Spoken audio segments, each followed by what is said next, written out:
Assalamualaikum warahmatullahi wabarakatuh. So kembali semula kita di channel turbo.com. Okay, so pada kali ni Abang Turbo ada Suzuki Swift Suzuki Swift Bolt-on Turbo ZC31. Okay, so yang ni adalah ZC31.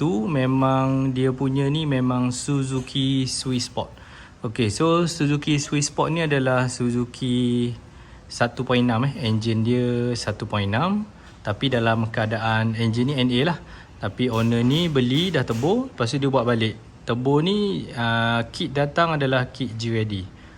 So dia dah buat modifikasi dia, dia ubah, dia buat engine, okay, dia buat intercooler dah besar, okay. So nak tengok lebih detail lagi, jangan lupa like, share, komen dan subscribe turbo.com.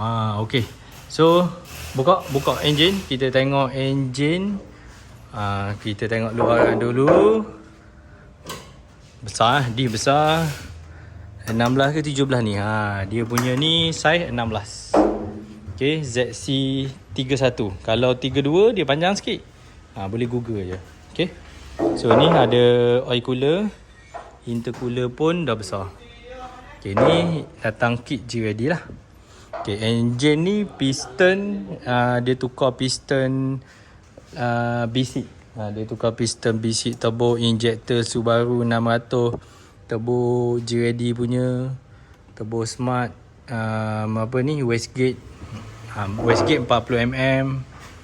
Okay, lepas tu management pakai link, management pakai link. Sebelum ni remap nak start susah, banyak benda yang tidak berpecun lah, tapi dia boleh masuk link, dia lebih stable. Okay, so kita tengok macam mana horsepower dia, macam mana dia pergi, padu atau tak padu, kita tengok, jom.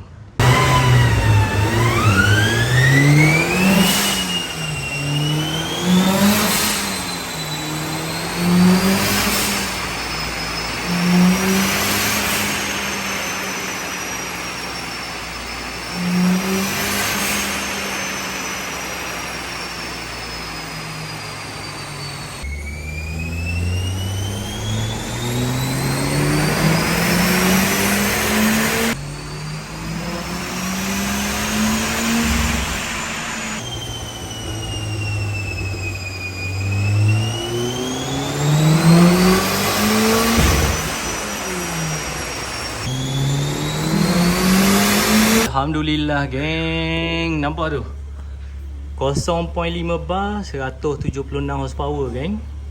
Lepas tu 0.9 bar 214 horsepower.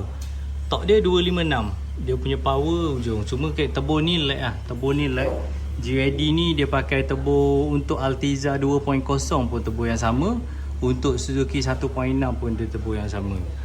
Jadi kalau kita boleh ubah sikit turbo, memang kita akan nampak lah graf ni dia lebih gemuk lah. Dia lebih padu. Torque dia ok. Torque dia pun dekat 5000, naik dekat ujung-ujung je. Ok, dia punya ni naik smooth je. Dia tidak agresif turbo. Owner ni Dan. Piston apa ni? BC. BC original lah. Padahal kalau BC original boleh boost lagi. Cuma tak boleh nak naik. Sebab ni dia punya Westgate lembut. Lembut. Dah pakai 70% pun dia 0.9 je. Kita target 1 bar tapi dia tak naik. Okay, so tu saja daripada Abang Turbo pada kali ni. Okay, Assalamualaikum warahmatullahi wabarakatuh. Mantap Pak Bu.